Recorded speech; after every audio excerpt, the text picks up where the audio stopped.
کل رات tool plaza پر میں ڈیوٹی پر بیٹھا تھا۔ گاڑی والوں سے معمول کے مطابق ٹول ٹیکس لے رہا تھا۔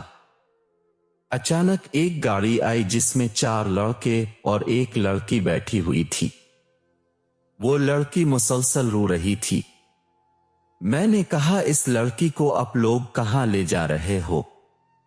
یہ تو میرے دوست حسیب کی بہن ہے۔ میں نے ان کار والوں کو روک لیا۔ باہر جا کر اپنے آرمی کے کمانڈر کو بلایا۔ جب وہ آ گئے تو کیا دیکھتے ہیں، وہ لڑکی اکیلی روڈ پر کھڑی رو رہی ہے، اور سب کے سب وہ لڑکے بھاگ گئے تھے۔ پھر میں نے سوچا جا کے بات کروں اس لڑکی سے کہ کیا معاملہ ہے۔ پھر دماغ میں خیال آیا میرا جانا شاید مناسب نہیں ہے۔ میں نے اپنے شفٹ کمانڈر کو کہا کہ اب جا اور اس لڑکی سے پوچھو کہ اپنے کہاں جانا ہے۔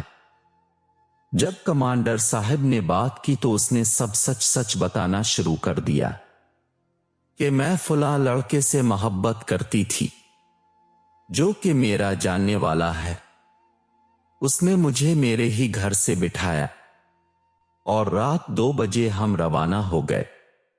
میں بہت خوش تھی لیکن دل ڈر رہا تھا، جس کو میں اپنا خیر خواہ سمجھ رہی تھی۔ وہ بار بار کال ملا رہا تھا۔ راستے میں اس نے اپنے دوستوں کو بھی ساتھ میں لے لیا۔ شور کرنے کو دل چاہا، پھر یہ سوچ کے چپ ہو گئی کہ میں خود ہی تو اپنا گھر چھوڑ کے آئی ہوں۔ نہ میں نے اپنی بیوہ ماں کا خیال کیا اور نہ ہی اپنی معصوم سی پیاری چھوٹی بہنوں کا خیال کیا۔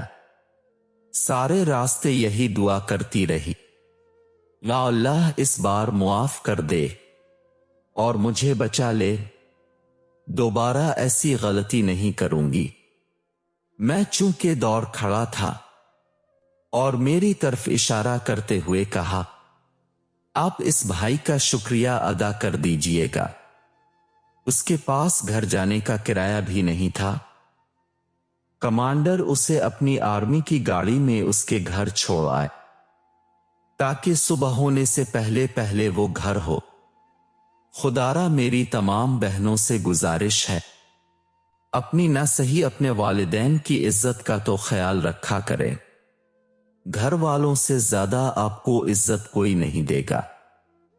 رہی محبت کی بات تو وہ اپنے رب سے کرے۔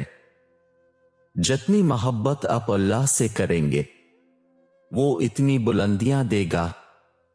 ایک دفعہ اس کے در پہ آ کر تو دیکھیں۔